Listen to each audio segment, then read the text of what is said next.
भारत अपनी रचनाओं और सांस्कृतिक परंपराओं के लिए विश्व भर में प्रसिद्ध है। ऐसी कई सी चीजें हैं जिनका आविष्कार पहले ही हो चुका है। जैसे पुष्प विमान का वर्णन रामायण में ही हो गया था और हमें आज तक यही पता है कि विमान का आविष्कार या इसका आइडिया साल 1903 में आया था। भारत के वैभवशाली इतिहास में कई लोग शामिल हैं। कई लोगों ने इस इतिहास को गढ़ने में अपना योगदान दिया है। ऐसे ही एक महान रसायन शास्त्री ने भारत में जन्म लिया था, जो हर धातु को सोने में बदलने की तरकीब जानते थे। वो कोई और नहीं, भारत के सबसे महान रसायन शास्त्री नागार्जुन थे। प्राचीन भारत के महान वैज्ञानिक नागार्जुन ने मात्र 11 साल की उम्र में ही रसायन शास्त्र के क्षेत्र में रिसर्च करना शुरू कर दिया था।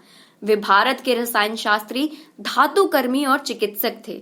उन्होंने इस सब पर कई पुस्तकें भी लिखी हैं। कहा जाता है कि नागार्जुन किसी भी धातु को सोने में बदल देते थे।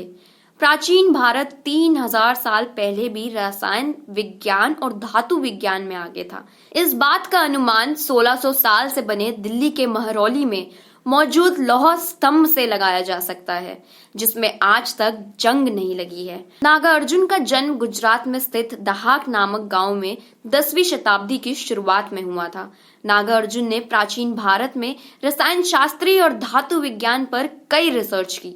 रिसर्च करते समय उन्होंने कई पुस्तकों की भी रचना की, जिसमें रस रत्नाकर, रसेंद्र मंगल काफी ज्यादा प्रसिद्ध है। उन्होंने अपनी किताब रस रत्नाकर में कई धातुओं को शुद्ध करने की विधियां बताई हुई हैं। इतना ही नहीं, इस किताब में किसी भी प्रकार के धातुओं को सोने में बदलने की भी विधियां मौजूद हैं। राजघराने से संबंध रखने वाले नागार्जुन हमेशा रिसर्च में ही व्यस्त रहते थे। उन्होंने अमृत की खोज करने के लिए एक बड़ी लैब भी बनवाई थी, जिसमें वे अपना अधिकतर समय बिताते थे। वहीं वे ज्यादातर आविष्कार किया करते थे और इसी दौरान उन्होंने कितनी कोशिशों के बाद उस विधि की खोज निकाली जिसमें किसी भी धातु को सोने में बदला जा सकता था। सिर्फ यही नहीं, नागार्जुन ने ऐसे कई औषधियों की खोज की जिसमें रोगों को खत्म किया जा सकता था। औषधियों की खोज के बाद नागार्जुन ने अमर होने वाली चीजों की खोज करनी आरंभ कर दी। एक महाराजा होने के बाद भी वे इस रिसर्च में दिन रात लगे रहते थे, जिसकी वजह से वे अपनी प्रजा पर ध्यान नहीं दे पा रहे थे। इस वजह से उनके राज्य में अव्यवस्था फैलने लगी। जब ये बात उनके बेटे ने उन्हें बताई और राज्य पर ध्यान देने के लिए कहा, तब उन्होंने बताया कि वे अमर होने वाली औषधि बना रहे हैं। लेकिन अनजाने में ये बात उनसे उनके दोस्तों के सामने निकल गई और साजिश के तहत उनकी हत्या कर दी गई और नागार्जुन का सपना अधूरा ही रह गया।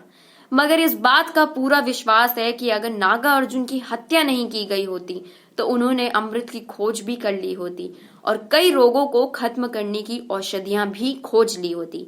नागार्जुन के अलावा भी भारत के ऐतिहासिक पन्नों में दर्ज कई ऐसे महान पुरुषों की गाथाएं मिलती हैं जो आज भी किसी प्रेरणा से कम नहीं है। तो दोस्तों, आपको हमारी वीडियो कैसी लगी हमें कमेंट बॉक्स में कमेंट करके जरूर बताएं। साथ ही इस वीडियो को लाइक और ज्यादा से ज्यादा शेयर करें।